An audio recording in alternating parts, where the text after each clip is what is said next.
നമസ്കാരം. സ്പോട്ട് ലൈവിലേക്ക് സ്വാഗതം. കർണാടകയിലെ ധർമ്മസ്ഥലയിൽ വീണ്ടും ദുരൂഹത. ബംഗളഗുഡയിൽ നിന്നും കണ്ടെത്തിയ മനുഷ്യ അസ്ഥികൂടങ്ങളുടെയും അസ്ഥികൂട അവശിഷ്ടങ്ങളുടെയും ഫോറൻസിക് പരിശോധനാ ഫലം പുറത്തു വന്നിരിക്കുന്നു. കൊലപാതകം നടന്ന ലക്ഷണങ്ങളുണ്ടെന്നാണ് ഫോറൻസിക് പരിശോധനയിലെ കണ്ടെത്തൽ. തെളിവിനായി ചെന്നൈ കോടതിയിൽ ഹാജരാക്കിയ തലയോട്ടി ബംഗളഗുഡയിൽ നിന്നാണെന്നും ഫോറൻസിക് പരിശോധനാ ഫലം. ബംഗളൂരിൽ നിന്നുള്ള ഫോറൻസിക് വിദഗ്ധരും SIT സംഘവും ബംഗളഗുഡയിൽ വീണ്ടും പരിശോധന ആരംഭിച്ചു.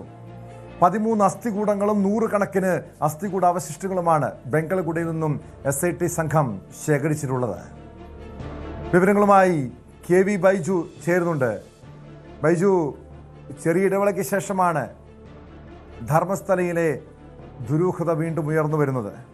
നമുക്കറിയാം, 100 കണക്കിന് ആളുകളെ കൊന്നുകുഴിച്ചു മൂടിയ സ്ഥലമാണെന്നും അതുമായി ബന്ധപ്പെട്ട് നടത്തിയ പരിശോധനയിൽ നിരവധി അസ്ഥികൂടങ്ങൾ അവിടെ നിന്ന് കണ്ടെത്തിയിരുന്നു. പക്ഷേ അതിനുശേഷം ഈ ധർമ്മസ്ഥലയുമായി ബന്ധപ്പെട്ട, അതായത് കഴിഞ്ഞ കുറേ നാളുകളായി, കുറേ മാസങ്ങളായി ധർമ്മസ്ഥലയുമായി ബന്ധപ്പെട്ട വാർത്തകൾ പോലും കുഴിച്ചുമൂടേണ്ട സാഹചര്യമുണ്ടായി.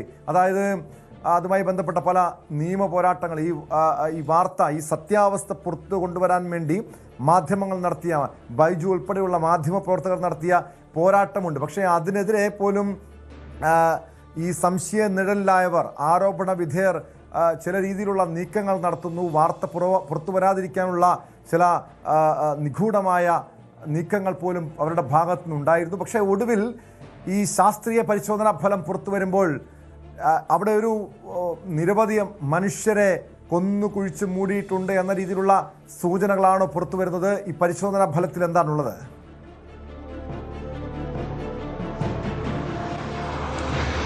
തീർച്ചയായും ടോമെ, നീണ്ട ഇടവേളയ്ക്ക് ശേഷം, അതായത് ഇതിൽ ഏറ്റവും പ്രധാനം ഫോറൻസിക് പരിശോധനാ ഫലം തന്നെയായിരുന്നു. അതിന് ഈ കാലതാമസം വന്നതോടുകൂടിയാണ് വാർത്ത ഇതിൽ നിന്നും പിൻവാങ്ങുന്ന ഒരു സാഹചര്യം ഉണ്ടായത്. എന്നാലും ഇവിടെ നിന്നും ലഭിച്ച ഇപ്പോൾ ഏറ്റവും പുതുതായി ഇപ്പോൾ പുറത്തു വരുന്നത് എന്താണോ തുടക്കത്തിൽ പല ആളുകളും, അതായത് ആക്ഷൻ കമ്മിറ്റി ഉൾപ്പെടെ പറഞ്ഞിരുന്നത്, അത് സത്യമാണെന്ന് തെളിയിക്കുന്ന രീതിയിലാണ് ഇപ്പോൾ കാര്യങ്ങൾ പോകുന്നത്.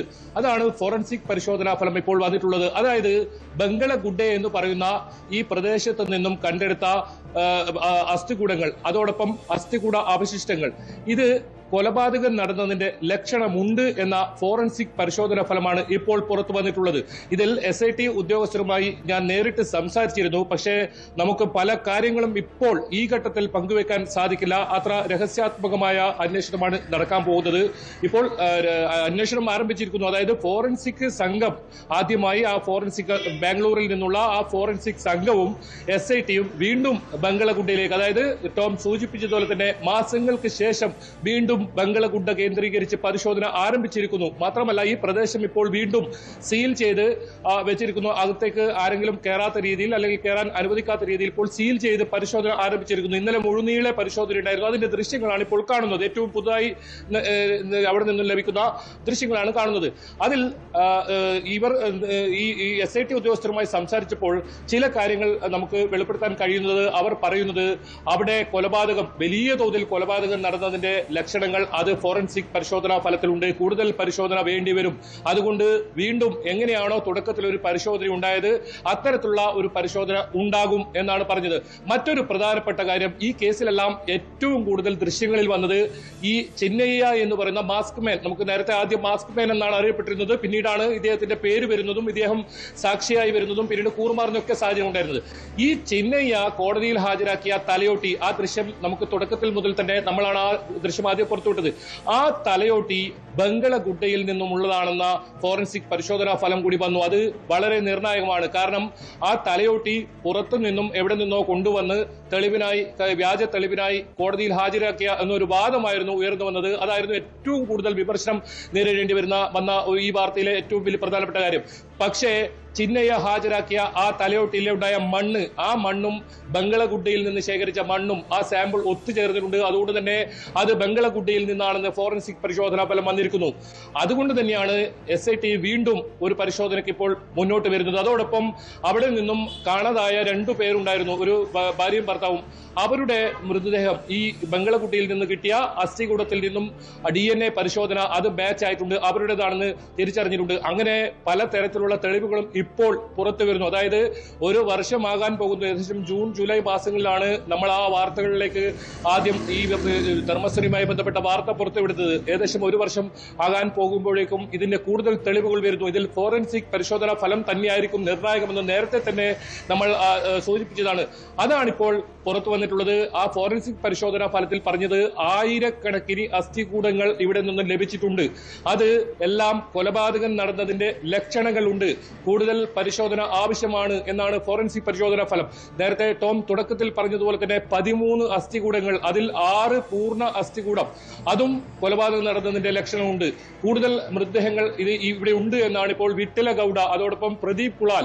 ഈ പ്രദീപ് കുളാലാണ് ഇതിലെ പ്രധാന സാക്ഷിയായി ഇപ്പോൾ ഉള്ളത്. ഇന്നലെ നടത്തിയ പരിശോധനയിൽ പ്രദീപ് കുളാലിനെയും ഈ ഒരു പരിശോധനയിൽ ഈ ഫോറൻസിക് സംഘത്തോടൊപ്പം SIT സംഘത്തോടൊപ്പം ബംഗളകുട്ടയിൽ തെരച്ചിലിൽ കൊണ്ടുപോയി എന്നതാണ് വളരെ പ്രധാനപ്പെട്ട നിർണായകമായ മറ്റൊരു പ്രധാനപ്പെട്ട കാര്യം. അതുകൊണ്ട് തന്നെ ഈ സാക്ഷികൾ ചൂണ്ടിക്കാട്ടുന്ന സ്ഥലത്ത് ഇനി പരിശോധന ഉണ്ടാകുമോ, SIT അത്തരം നീക്കങ്ങളിലേക്കാണ് കടക്കുന്നതെന്നാണ് മനസ്സിലാക്കാൻ സാധിക്കുന്നത്. ഇതിൽ ഒരുപാട് വെളിപ്പെടുത്തലല്ല, ഒരുപാട് കാര്യങ്ങൾ നമുക്ക് മനസ്സിലാക്കാൻ സാധിച്ചിട്ടുണ്ട്. അത് പക്ഷേ ഈ ഘട്ടത്തിൽ അത് വെളിപ്പെടുത്താൻ സാധിക്കില്ല. കാരണം രഹസ്യാത്മകമായ രഹസ്യ അന്വേഷണമാണ് ഇപ്പോൾ നടക്കുന്നത്. ഇതിൽ പല കാര്യങ്ങളും പുറത്തു വരാനുണ്ട്. അതുകൊണ്ട് തന്നെ അത്തരം കാര്യങ്ങൾ ഇപ്പോൾ പങ്കുവെക്കുക നിർവാഹമല്ല. മാത്രമല്ല കന്നഡ ഓൺലൈൻ, അതുപോലെ തന്നെ കന്നഡ പ്രധാനപ്പെട്ട ദൃശ്യമാധ്യമങ്ങളെല്ലാം തന്നെ ഈ വാർത്ത വളരെ പ്രാധാന്യത്തോടുകൂടി ഇന്ന് മുതൽ കൈകാര്യം ചെയ്യാൻ തുടങ്ങിയിട്ടുണ്ട്. അവർ ഈ കാര്യങ്ങൾ വ്യക്തമാക്കുന്നത് ഇതാണ്: ഫോറൻസിക് പരിശോധനാ ഫലം അത് വളരെ നിർണായകമാണ്. അതോടൊപ്പം ഇവിടെ നിന്നും കണ്ടെത്തിയ അസ്ഥികൂടങ്ങൾ അത് മരിച്ചവരെ ദഹിപ്പിച്ചതായിരിക്കാം പണ്ടുകാലത്ത് എന്ന രീതിയിലായിരുന്നു ഇതിൽ ആദ്യം ഈ അസ്ഥികൂടങ്ങളൊക്കെ ലഭിക്കുന്ന സമയത്ത് ഉണ്ടായ പ്രചരണം. പക്ഷേ അതല്ല, ഇത് കൊലപാതകം നടന്നിട്ടുണ്ട്. കൊലപാതകം നടന്നതിന്റെ ലക്ഷണങ്ങൾ ഈ അസ്ഥികൂടങ്ങൾ പരിശോധിച്ചപ്പോൾ ഫോറൻസിക് വിദഗ്ധ സംഘം ബംഗളൂരിൽ നിന്നുള്ള FSL ലാബിൽ നിന്നാണ് ഇത് പരിശോധന നടത്തിയത്. അവിടെ നിന്നും വളരെ നിർണായകമായ കണ്ടെത്തലാണ് ഇപ്പോൾ ഉണ്ടായിട്ടുള്ളത്. ഏതായാലും വരും ദിവസങ്ങളിൽ ധർമ്മസ്ഥല വീണ്ടും വാർത്തകളിൽ ഇടം നേടും. ഇവിടെ നടന്ന ഈ കൊലപാതകങ്ങൾ എന്ന് ആരോപിക്കുന്ന ഈ സംഭവങ്ങൾ, അതിലെ സത്യാവസ്ഥ പുറത്തു വരണം എന്ന് തന്നെയാണ് വലിയൊരു വിഭാഗം ആക്ഷൻ കമ്മിറ്റി ഉൾപ്പെടെയുള്ള പ്രവർത്തകരുടെ, അവിടെ മരിച്ചവരുടെ കുടുംബാംഗങ്ങൾ ഒക്കെ ആവശ്യപ്പെടുന്നത്. ഏതാനും മാസങ്ങൾക്ക് മുൻപാണ് ന്യൂസ് 18 ഈ ധർമ്മസ്ഥലയിലെ കുഴിച്ചുമൂടിയ ദുരൂഹത പുറത്തു കൊണ്ടുവരാനുള്ള നീക്കങ്ങൾ തുടങ്ങിയത്. പിന്നീട് മറ്റ് ദേശീയ മാധ്യമങ്ങളടക്കം ഈ വാർത്ത ഏറ്റെടുക്കുന്നു.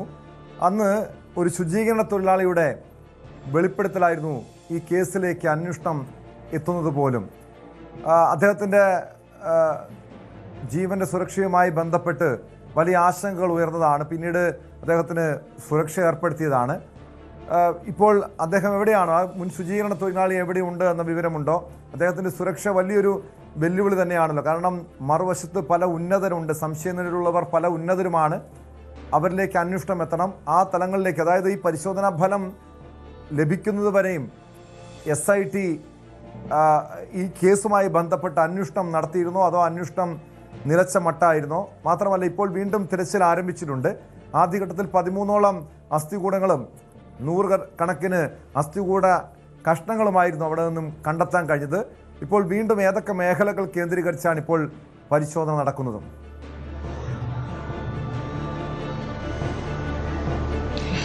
ടോമെ, ബംഗളഗുഡ കേന്ദ്രീകരിച്ച് തന്നെയാണ് ഇപ്പോൾ അന്വേഷണം നടക്കുന്നത്. ഇന്നലെ മുതലാണ് ബംഗളഗുഡയിൽ വീണ്ടും SIT സംഘം എത്തിയത്. ഇത്തവണ ബംഗളൂരിൽ നിന്നുള്ള ഫോറൻസിക് സംഘം, അതായത് ഈ ലഭിച്ച അസ്ഥികൂടങ്ങളും അതുപോലെ തന്നെ അസ്ഥികൂട അവശിഷ്ടങ്ങളും പരിശോധന നടത്തിയ ഫോറൻസിക് സംഘവും ഇവിടെ എത്തി എന്നതാണ് വളരെ ഗൗരവം ഈ കേസിനെ വർദ്ധിപ്പിക്കുന്നത്. അതോടൊപ്പം ടോം ചോദിച്ച ഈ മാസ്ക് മാൻ എന്ന തുടക്കത്തിൽ അറിയപ്പെട്ട, പിന്നീട് പേര് വെളിപ്പെടുത്തിയപ്പോൾ ചിന്നയ്യ എന്ന് പറയുന്ന ഇയാൾ ഹാജരാക്കിയ തലയോട്ടി, അതായിരുന്നു ഈ കേസിലെ ഏറ്റവും വലിയ തോതിൽ ഹൈലൈറ്റ് എന്ന് പറയാം. അത്രത്തോളം വലിയ വാർത്തകൾ ഇടം പിടിച്ചാണ് ആ തലയോട്ടി.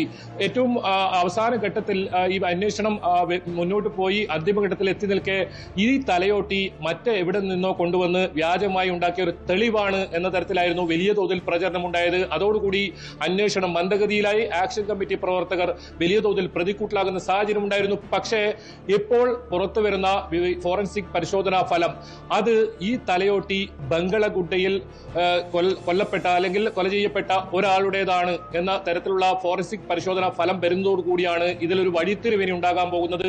ചിന്നയ്യ ഇപ്പോൾ ഈ ആക്ഷൻ കമ്മിറ്റി പ്രവർത്തകരുടെ സംരക്ഷണയിൽ ഇല്ല. ഇദ്ദേഹം ആരുടെ സംരക്ഷണ എന്ന കാര്യത്തിൽ വലിയ തോതിലുള്ള ഒരു അറിവില്ല.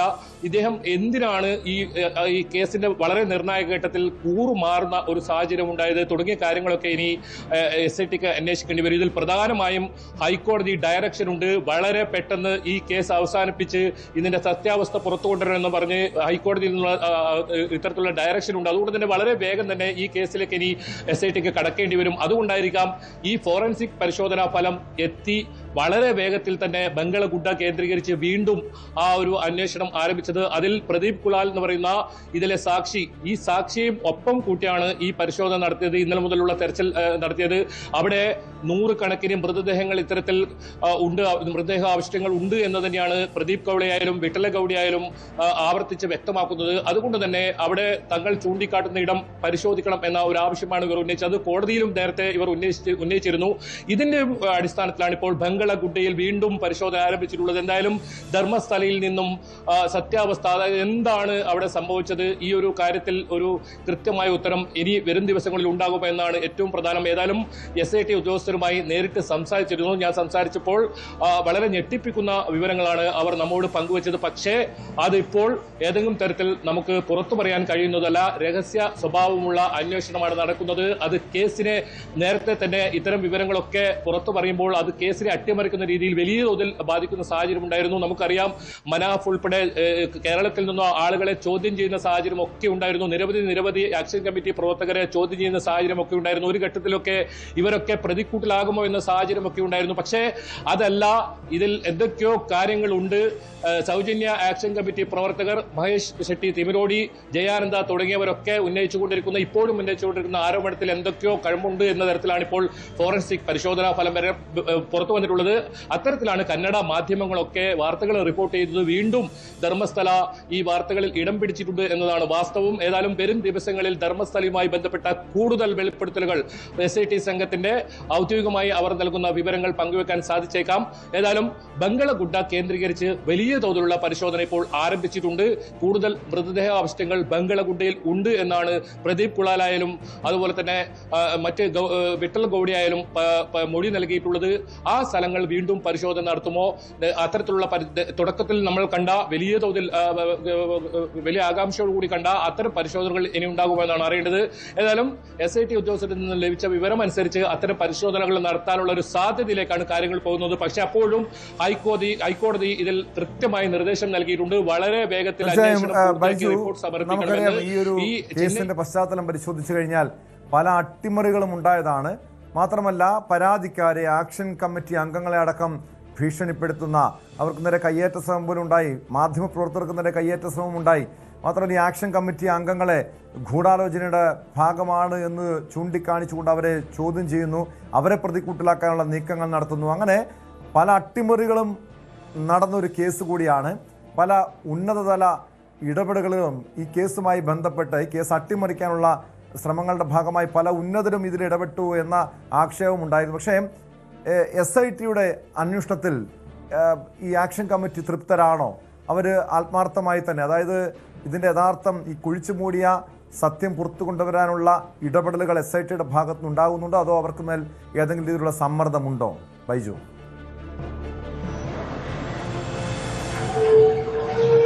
ടോമെ, SITയുടെ അന്വേഷണത്തിൽ ഇവർ ഇതുവരെ ഏതെങ്കിലും തരത്തിൽ ഒരു ആരോപണം ഉന്നയിച്ചിട്ടില്ല. പ്രധാനമായും ഈ ഫോറൻസിക് പരിശോധനാ ഫലം തന്നെയായിരുന്നു ഇതിൽ നിർണായകം. അതിനായി SIT കാത്തിരിക്കുകയായിരുന്നു. അതിനിടയിൽ തന്നെ ഇതിൽ ആരോപണ വിധേയരായ അല്ലെങ്കിൽ ഇതിൽ ഉൾപ്പെട്ടിട്ടുണ്ടായിരുന്ന ആളുകളെ മുഴുവൻ, അതായത് കേരളത്തിൽ നിന്നും മനാഫ് ഉൾപ്പെടെയുള്ളവരുടെ മൊഴി രേഖപ്പെടുത്തിയിരുന്നു. മൊഴി രേഖപ്പെടുത്തിയതിനു ശേഷം മനാഫ് ഉൾപ്പെടെ അവർ വിട്ടേക്കുന്ന സാഹചര്യമാണ് ഉണ്ടായത്. അതുപോലെ ഓരോ ഇതിന്റെ ആക്ഷൻ കമ്മിറ്റി ഭാരവാഹികളിൽ കൃത്യമായി മൊഴി രേഖപ്പെടുത്തിയതിനു ശേഷം അവരെ വിട്ടേക്കുന്ന സാഹചര്യമാണ്. ഏതെങ്കിലും പേർക്കെതിരെ അറസ്റ്റോ അല്ലെങ്കിൽ അത്തരം നടപടികളിലേക്കോ ഒന്നും തന്നെ SIT ഉദ്യോഗസ്ഥർ കടന്നില്ല. അവർ വളരെ ക്ഷമയോട് തന്നെ ഈ ഒരു ഒരു ഫോറൻസിക് പരിശോധന ഫലം വന്നതിന് ശേഷം ഇതിലൊരു അന്തിമമായ ഒരു തീരുമാനത്തിലേക്ക് എത്താം, അല്ലെങ്കിൽ നിഗമനത്തിലേക്ക് എത്താമെന്ന രീതിയിൽ അവർ കാത്തിരിക്കുകയായിരുന്നു.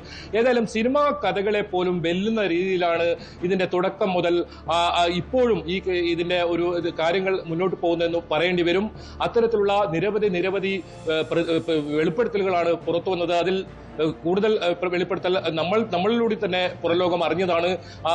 പറയാൻ അല്ലെങ്കിൽ ഭയം കൊണ്ട് ഇപ്പോഴും അവിടെ ഇത്തരത്തിൽ പുറത്തു പറയാൻ കഴിയാത്ത ആളുകൾ ഇപ്പോഴും ഉണ്ടെന്നാണ് ആക്ഷൻ കമ്മിറ്റി ഉൾപ്പെടെ പറയുന്നത്. ഒരു ഘട്ടത്തിൽ ഈ കൂടുതൽ മൃതദേഹാവശിഷ്ടങ്ങൾ ലഭിക്കുന്നു, അസ്ഥികൂടങ്ങൾ ലഭിക്കുന്നു, പരിശോധന ഊർജിതമായി പോകുന്നു. ആ ഘട്ടത്തിൽ വലിയ പ്രതിരോധം, അല്ലെങ്കിൽ ഈ SITക്ക് മേലും വലിയ തോതിലുള്ള പ്രതിരോധം ഇത്തരത്തിൽ ഉണ്ടായിരുന്നു. അതെല്ലാം മറികടന്ന് ഈ ഫോറൻസിക് പരിശോധനാ ഫലത്തിന്റെ ബലത്തിൽ ഇനി മുന്നോട്ട് എങ്ങനെയാണ് ഈ അന്വേഷണം എന്നതാണ് ഇനി കാത്തിരുന്ന് കാണേണ്ടത്. അതിൽ ഏതെങ്കിലും തരത്തിൽ സമ്മർദ്ദം ഉണ്ടാകുമോ? അത് സംസ്ഥാന സർക്കാരിന്റെ ഭാഗത്തുനിന്ന്, പ്രത്യേകിച്ച് മുഖ്യമന്ത്രി സിദ്ധരാമയ്യ ഇതിൽ കൃത്യമായി ഇവർക്ക് പിന്തുണ SITക്ക് നൽകിയിരുന്നു. ഏതെങ്കിലും തരത്തിൽ ആ ഒരു സമ്മർദ്ദം സിദ്ധരാമയ്യയുടെ ഭാഗത്തുനിന്നുണ്ടായിരുന്നില്ല. അപ്പോഴും ചില രാഷ്ട്രീയ പാർട്ടികൾ ഇതിൽ കൃത്യമായി ഇടപെടുകയും ഈ അന്വേഷണം തടസ്സപ്പെടുത്താൻ ശ്രമിക്കുകയും ചെയ്യുന്നതായാണ് കാഴ്ചകൾ കണ്ടത്. അതിൽ വലിയ തോതിലുള്ള ആരോപണങ്ങൾ ഉന്നയിക്കുന്ന സാഹചര്യമൊക്കെ ഉണ്ടായിരുന്നു. അതിൽ നേരത്തെ ഞാൻ സൂചിപ്പിച്ചതുപോലെ തന്നെ ഇതിൽ ഏറ്റവും പ്രധാനം ആ തലയോട്ടി തന്നെയായിരുന്നു. ചിന്നയ്യ കൊണ്ടുവന്ന, കോടതിയിൽ ഹാജരാക്കിയ ആ തലയോട്ടി, അത് പുറത്തു നിന്നും കൊണ്ടുവന്ന ഒരു വ്യാജ തെളിവാണെന്ന തരത്തിലൊക്കെ വലിയ തോതിൽ പ്രചരണമുണ്ടായിരുന്നു. പക്ഷെ അത് അങ്ങനെയല്ല. ഫോറൻസിക് പരിശോധനാ ഫലം ഇപ്പോൾ പുറത്തു വന്നിരിക്കുന്നു. അതിൽ ഈ തലയോട്ടിനകത്തുണ്ടായിരുന്ന മണ്ണ്, അതും ബംഗളഗുഡയിൽ ഉണ്ടായിരുന്ന മണ്ണും അത് മാച്ച് ചെയ്തിരിക്കുന്നു. അതോടൊപ്പം മിസ്സിംഗ് ആയ 2 പേരുടെ DNA പരിശോധനാ ഫലം ബംഗളഗുഡയിൽ നിന്നും ലഭിച്ച അസ്ഥികൂടലിൽ നിന്നും മാച്ച് ആയിരിക്കുന്നു. അങ്ങനെ ചില നിർണായക തെളിവുകൾ ഇപ്പോൾ SITക്ക് ലഭിച്ചിട്ടുണ്ട്. SIT ഉദ്യോഗസ്ഥരിൽ നിന്ന് ഞാൻ നേരത്തെ പറഞ്ഞതുപോലെ തന്നെ വളരെ ഞെട്ടിപ്പിക്കുന്ന പല കാര്യങ്ങളും നമുക്ക് ലഭിച്ചിട്ടുണ്ട്. അത് അവർ കൃത്യമായി ഏതെങ്കിലും തരത്തിൽ ഇപ്പോൾ പുറത്തുവിടരുതെന്ന് പറഞ്ഞതുകൊണ്ട് മാത്രം അത് അന്വേഷണത്തെ ബാധിക്കുന്ന, വലിയ തോതിൽ ബാധിക്കുന്ന ഒരു സംഭവമായതുകൊണ്ട് തന്നെ അത് നമുക്ക് ഇപ്പോൾ പങ്കുവെക്കാൻ സാധിക്കില്ല. അത് ഏതായാലും വരും ദിവസങ്ങളിൽ SITയുടെ ഭാഗത്ത് നിന്ന് തന്നെ ഇതിൽ കൂടുതൽ അന്വേഷണം നടത്തി അത്തരം കാര്യങ്ങളിൽ കടക്കുമോ എന്നാണ് കാണേണ്ടത്. അതല്ല ഈ SIT മേൽ ഇനി സമ്മർദ്ദം ഉണ്ടാകുമോ, SIT അന്വേഷണത്തിന് നിലച്ചു പോകുന്ന അവസ്ഥ ഉണ്ടാകുമോ? ഏതായാലും ഇതിൽ കോടതിയുടെ മേൽനോട്ടം, പ്രത്യേകിച്ച് കർണാടക ഹൈക്കോടതിയുടെ മേൽനോട്ടം കൃത്യമായുണ്ട്. ചില ഘട്ടങ്ങളിൽ SITയെ പോലും കൃത്യമായി കോടതി വിമർശിക്കുന്ന സാഹചര്യം ഉണ്ടായിട്ടുണ്ട്. അന്വേഷണം വൈകുന്നതിനെതിരെ കോടതിയുടെ ഭാഗത്തു നിന്നും വലിയ ഇടപെടൽ ഉണ്ടായിട്ടുണ്ട്. വളരെ വേഗത്തിൽ ഇതിന്റെ റിപ്പോർട്ട് കോടതിക്ക് സമർപ്പിക്കണമെന്നാണ് പറഞ്ഞിട്ടുള്ളത്. ഈ ചിന്നയ്യ ഇപ്പോൾ ആരുടെ കൂടെയാണെന്ന് കൃത്യമായി അറിയില്ല. ഏതായാലും ചിന്നയ്യ ഇതിൽ സാക്ഷിയായിരുന്നു തുടക്കത്തിലെങ്കിൽ പിന്നീട് കൂറുമാറി. ഇപ്പോൾ വിട്ടള ഗൌഡിയും അതുപോലെ തന്നെ പ്രദീപ് കുളാലുമാണ് ഇതിൽ പ്രധാന സാക്ഷികൾ. ഈ പ്രദീപ് കുളാലിനെ ഇപ്പോൾ ഈ ഒരു അന്വേഷണവുമായി ബന്ധപ്പെട്ട് ഇന്നലെ ബംഗളഗുഡയിലേക്ക് ഈ ഫോറൻസിക് സംഘത്തോടൊപ്പം കൂട്ടി എന്നത് ഇതിൽ ഏറ്റവും കൂടുതൽ ഈ സാക്ഷികളെ പോലീസ് അല്ലെങ്കിൽ SIT സംഘം വിശ്വസിക്കുന്നു എന്നതിന് ഏറ്റവും വലിയ തെളിവായി മാറുകയാണ്. അവർ ചൂണ്ടിക്കാട്ടുന്ന, അല്ലെങ്കിൽ അവർ പറയുന്നത് ആയിരക്കണക്കിന് മൃതദേഹാവശിഷ്ടങ്ങൾ ഇവിടെയുണ്ട്, ഇവിടെ കുഴിച്ചിട്ടിട്ടുണ്ട്, അതിൽ തങ്ങൾ ദൃക്സാക്ഷികളെന്നാണ്. അത്തരം അന്വേഷണത്തിലേക്ക് ഇനി ധർമ്മസ്ഥലയിൽ കടക്കുമോ എന്നാണ് അറിയേണ്ടത്. അതല്ല വീണ്ടും പ്രതിരോധവുമായി ഏതെങ്കിലും രാഷ്ട്രീയ പാർട്ടികൾ ഈ അന്വേഷണം തടസ്സപ്പെടുത്താൻ മുന്നോട്ട് വരുമോ എന്നതാണ് കാത്തിരുന്ന് കാണേണ്ടത്. എന്തായാലും ഇപ്പോൾ വന്നിരിക്കുന്ന ഈ ഫോറൻസിക് പരിശോധനാ ഫലം തുടക്കത്തിൽ നമ്മൾ ഉൾപ്പെടെ റിപ്പോർട്ട് ചെയ്തത് ശരിവെക്കുന്ന രീതിയിൽ ആക്ഷൻ കമ്മിറ്റി അവരുടെ ആരോപണത്തെ ശരിവെക്കുന്ന രീതിയിലാണ് ഇപ്പോൾ കാര്യങ്ങൾ നീങ്ങുന്നത്. വരും ദിവസങ്ങളിൽ ഇനി ഏത് രീതിയിലാണ് SITയുടെ അന്വേഷണം, അതാണ് ഏറ്റവും പ്രധാനം. ആക്ഷൻ കമ്മിറ്റിയെ സംബന്ധിച്ചിടത്തോളം അവർ ഏറ്റവും പ്രധാനമായും കാത്തിരിക്കുന്നതാണ്. ഇതിനിടയിൽ തന്നെ സൗജന്യ കൊലക്കേസിലും സുപ്രീം കോടതിയുടെ ഇടപെടൽ ഉണ്ടായിട്ടുണ്ട് എന്നത് വളരെ പ്രധാനമാണ്. ആ കേസിൽ 15 ദിവസത്തിനകം SITയോട് റിപ്പോർട്ട് വ്യക്തമാണ്. KV ബൈജുവാണ് വിവരങ്ങൾ നൽകിയത്. എന്തായാലും ധർമ്മസ്ഥലയുമായി ബന്ധപ്പെട്ട വാർത്തകൾ വീണ്ടും ചർച്ചകളിലേക്ക് വരുന്നു. അതായത് ധർമ്മസ്ഥലയിൽ പതിറ്റാണ്ടുകൾക്ക് മുൻപ് കുഴിച്ചുമൂടിയ ആ സത്യം മറന്നീക്കി പുറത്തു വരുമോ എന്നാണ് അറിയേണ്ടത്. നിലവിൽ ശാസ്ത്രീയ പരിശോധനാ ഫലത്തിൽ കൊലപാതകത്തിൻ്റെ സാധ്യതകളുണ്ട്.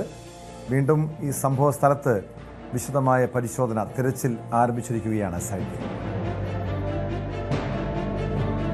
മോഡലിംഗിന്റെ മറവിൽ നടന്ന സെക്സ് റാക്കറ്റ് കേസിൽ മുഖ്യ സൂത്രധാരൻ ബിലാൽ. യുവതികളെ ദുബായിലേക്ക് എത്തിച്ചാൽ കിട്ടുക ആളൊന്നിന് 1 ലക്ഷം രൂപ വരെ. സിന്ധുവുമായി ബിലാൽ പരിചയത്തിലായത് ദുബായിൽ വെച്ച്. ഗുണ്ടാ നേതാവ് ഔറംഗസേബിന്റെ അക്കൗണ്ടിലേക്ക് പണം അയച്ചതിനും തെളിവുകൾ ലഭിച്ചു. ഇന്നലെ അറസ്റ്റിലായ ബിലാൽ കേസിൽ മുഖ്യപ്രതിയെന്ന് സിറ്റി പോലീസ് കമ്മീഷണർ പറഞ്ഞു. കൊച്ചിയിലെ ഗുണ്ടാ നേതാവ് ഔറംഗസേബിലേക്കും അന്വേഷണം വ്യാപിപ്പിച്ചിരിക്കുകയാണ് പോലീസ്. ലീഡ് അനുസരിച്ച് ബിലാൽ എന്നെ വെച്ചിട്ട് ഒറ്റൊരാൾ നമ്മൾ അറസ്റ്റ് ചെയ്തിട്ടുണ്ട്. പിന്നെ അവർ ഇന്നലെ കസ്റ്റഡി എടുത്തിട്ടുണ്ട്. പിന്നെ നമുക്ക് മുൻകൂട്ടി പോകാം, ജുഡീഷ്യൽ കസ്റ്റഡി എടുക്കും. പിന്നെ ഇന്റർഗേഷനിൽ കൂടുതൽ ഇൻഫർമേഷൻ നോക്കാം. ഓർഗനൈസ്ഡ് നെറ്റ്വർക്കായിട്ടാണ് പ്രവർത്തിച്ചിട്ടുള്ളത്. ഇതിൽ ഈ ആളും ഒരു കണ്ണിയാണ്.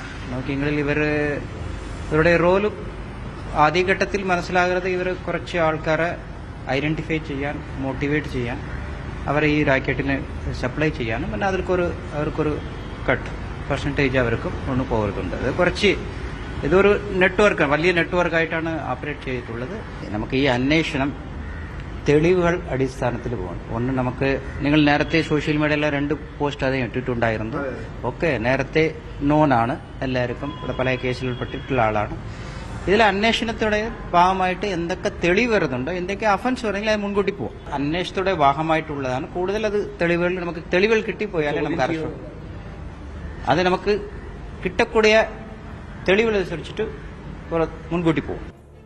വിശദാംശങ്ങളുമായി കൊച്ചിയിൽ നിന്ന് ഡാനി പോൾ ചേരുന്നുണ്ട്. ഡാനി, ഈ സെക്സ് റാക്കറ്റ് കേസിന്റെ മുഖ്യ സൂത്രധാരൻ ബിലാൽ എന്നാണ് പറയുന്നത്. ഇന്നലെ വരെയും ബിലാൽ ചിത്രത്തിലില്ലായിരുന്നു. പക്ഷേ ബിലാൽ വൈകിട്ടോടുകൂടി ബിലാൽ പോലീസിന്റെ പിടിയിലാകുന്നു. അതോടെ ഈ കേസിൽ അറസ്റ്റിലായവരുടെ എണ്ണം 4 ആയിരിക്കുന്നു. ഇപ്പോൾ ഈ ഗുണ്ടാ നേതാവ് ഔറംഗസേബിലേക്കും അന്വേഷണം നീങ്ങിയിരിക്കുകയാണ്. ഔറംഗസേബിന്റെ അക്കൗണ്ടിലേക്ക് പണം എത്തിയതിന്റെ തെളിവുകളുണ്ട്.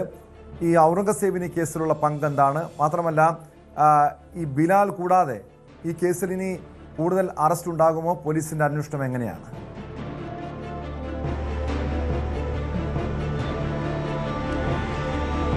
ടോമ, ഈ മോഡലിംഗ് സെക്സ് റാക്കറ്റ് കേസിൽ കൂടുതൽ അറസ്റ്റുകൾ ഉണ്ടാകുമെന്നത് ഉറപ്പാണ്. കാരണം അന്വേഷണം ഇപ്പോൾ മുന്നോട്ട് പോകുമ്പോൾ കൂടുതൽ പ്രതികളിലേക്ക് എത്തുന്നു. കാരണം ഇതിൽ കൂടുതൽ കണ്ണികളുണ്ട്, കൂടുതൽ ഇടപാടുകാരുണ്ട്.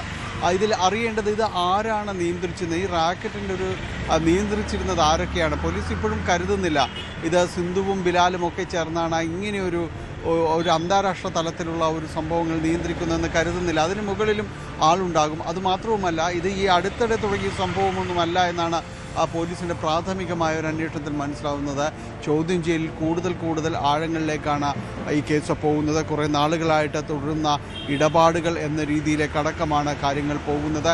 ഈ സിന്ധുവിൻ്റെ മൊഴി, സ്റ്റോയിസി എന്ന സിന്ധുവിൻ്റെ ചോദ്യം ചെയ്തതിൽ നിന്ന് ലഭിച്ച വിവരങ്ങളുടെ അടിസ്ഥാനത്തിലാണ് ഈ ബിലാൽ എന്ന ആൾ, ശ്രീകുമാർ എന്നാണ് അയാളുടെ പേര്, അയാളുടെ ചിത്രത്തിലേക്ക് വരുന്നത്. ഇന്നലെ രാവിലെ തന്നെ ഇയാളുടെ വിവരങ്ങൾ ശേഖരിക്കുകയും ഇയാളെ ചോദ്യം ചെയ്യാനായിട്ട് വിളിപ്പിക്കുകയും എല്ലാം തന്നെ ചെയ്തു. ചോദ്യം ചെയ്യാൻ വിളിപ്പിച്ച് ഇവിടെ എത്തി ചോദ്യം ചെയ്തതിനു ശേഷമാണ് തെളിവുകളുടെ അടിസ്ഥാനത്തിൽ ഇയാളുടെ അറസ്റ്റ് പോലീസ് രേഖപ്പെടുത്തുകയും ചെയ്യുന്നത്. ഇയാൾക്കിതിൽ വളരെ കൃത്യമായ ഒരു ഇടപെടൽ ഉണ്ട് എന്ന് തന്നെയാണ് പോലീസ് മനസ്സിലാക്കുന്നത്. സിന്ധുവുമായി ചേർന്നുകൊണ്ടാണ് ഈ പ്രവർത്തനം ഏകോപിപ്പിക്കുകയും ചെയ്തിരുന്നത്. സിന്ധു ഈ കേസിലെ പ്രധാനപ്പെട്ട ഒരാളാണ്. സിന്ധുവാണ് ഈ അന്താരാഷ്ട്ര തലത്തിൽ ഈ രീതിയിലുള്ള സംഘങ്ങളുമായിട്ട് പലയിടങ്ങളുമായിട്ട് ബന്ധമുള്ളത് എന്നത് പോലീസ് സ്ഥിരീകരിക്കുകയും ചെയ്യുന്നുണ്ട്. അത് മാത്രവുമല്ല, ഇത് ഒരു സെക്സ് റാക്കറ്റ് കേസ് എന്നതിനപ്പുറം മറ്റു മാനങ്ങളിലേക്ക് പോകുന്നു എന്നതാണ്. ഇവരെ ഉപയോഗിച്ചുകൊണ്ട് തന്നെ ഈ സ്വർണ്ണക്കടത്ത്, അതോടൊപ്പം തന്നെയാണ് ഏറ്റവും പുതുതായി വരുന്ന ചില വിവരങ്ങൾ കൂടി വരുന്നത്, അവയവക്കടത്ത് അടക്കമുള്ള കാര്യങ്ങളിൽ പോലീസ് ഇക്കാര്യങ്ങളിൽ ഒരു അന്വേഷണം നടത്തുന്നുണ്ട്. അപ്പോൾ ഇതെല്ലാം ഏത് രീതിയിലാണ് കണക്ട് ചെയ്തിരുന്നത് എന്നതാണ് പരിശോധിക്കുന്നത്. ഇതിൽ പ്രതികളായത് കൂടുതൽ പേരും സ്ത്രീകളാണ് എന്നതാണ് ഞെട്ടിപ്പിക്കുന്ന മറ്റൊരു വസ്തുത. ഇനിയും ദുബായിൽ കഴിയുന്ന അവിടുന്ന് ഇനി അറസ്റ്റ് ചെയ്യാനുള്ള 2 പേര് കൂടിയുണ്ട്. അത് ഷംലയും റഹ്മത്തും എന്ന് പറയുന്ന 2 സ്ത്രീകളാണ്. ഷംലയ്ക്ക് ഈ കേസിൽ 2ാം പ്രതിയാണ് എന്ന രീതിയിലാണ് പോലീസ് പറയുന്നത്. അതായത് സിന്ധുവിനോളം തന്നെ ഈ കേസിലുള്ളൊരു പ്രാധാന്യം ഇവർക്ക് കൂടിയുണ്ട്. ഇവരെ അവിടെയുള്ള കാര്യങ്ങൾ ഏകോപിപ്പിക്കുക, ഇവരിലേക്ക് എത്തിച്ചേരുന്ന ഇരകളെ മറ്റുള്ളവർക്ക് മുന്നിലേക്ക് എത്തിക്കുന്ന രീതിയിലേക്ക് ഇവരുടെ പ്രവർത്തനം മാറ്റുക, ഇതെല്ലാമാണ് ചെയ്തുകൊണ്ടിരുന്നത്. അങ്ങനെ ഇവർക്ക് വളരെ കൃത്യമായ രീതിയിലുള്ള ഇടപെടൽ ഈ 2 സ്ത്രീകൾക്കുമുണ്ട്. റഹ്മത്തിനെ 5ാം പ്രതിയായിട്ടാണ് പോലീസ് നിലവിൽ രജിസ്റ്റർ കേസിലെ 5ാം പ്രതിയായിട്ടാണ് കണക്കാക്കുന്നത്. ഈ 2 പേരെയും തന്നെ നാട്ടിലെത്തിക്കുവാനുള്ള ശ്രമങ്ങൾ തുടരുന്നു. ഈ 2 പേരെ എത്തിക്കഴിഞ്ഞാൽ അവരുടെ ചോദ്യം ചെയ്യലിലേക്ക് കഴിയുമ്പോൾ വീണ്ടും അടുത്ത ആളുകളിലേക്കൊക്കെ പോകുന്ന രീതിയിലേക്കാണ് വരുന്നത്.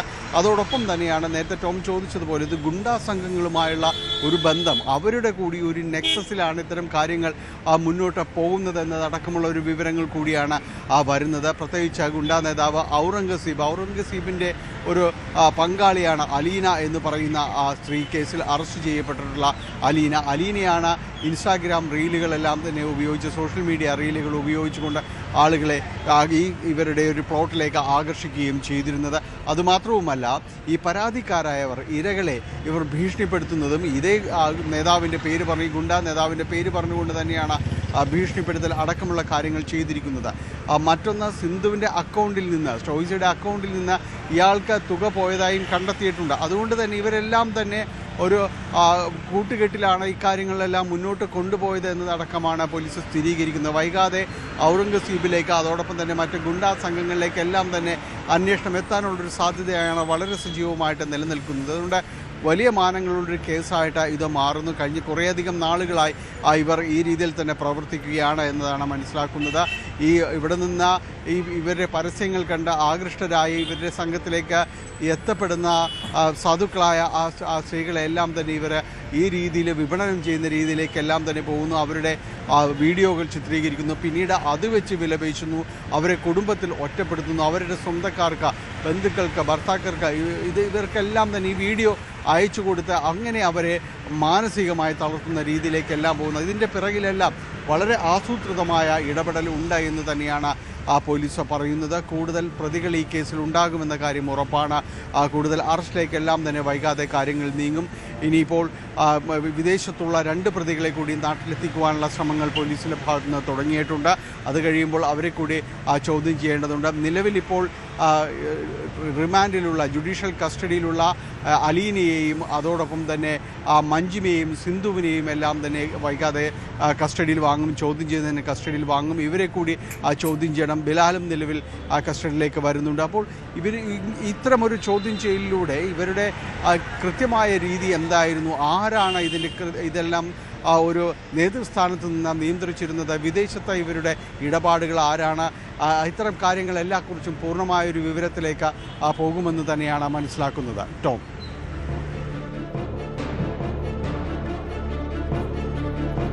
ഡാനി, ഈ പോലീസിൻ്റെ ഈ മനുഷ്യക്കടത്തും അതുപോലെ സെക്സ് റാക്കറ്റിന് അപ്പുറം ലഹരിക്കടത്ത്, അതുപോലെ സ്വർണ്ണക്കടത്ത് ഉൾപ്പെടെയുള്ള കാര്യങ്ങളും ഈ പ്രതികൾ ലക്ഷ്യമിട്ടിരുന്നു എന്ന രീതിയിലുള്ള സൂചനകളുണ്ടല്ലോ.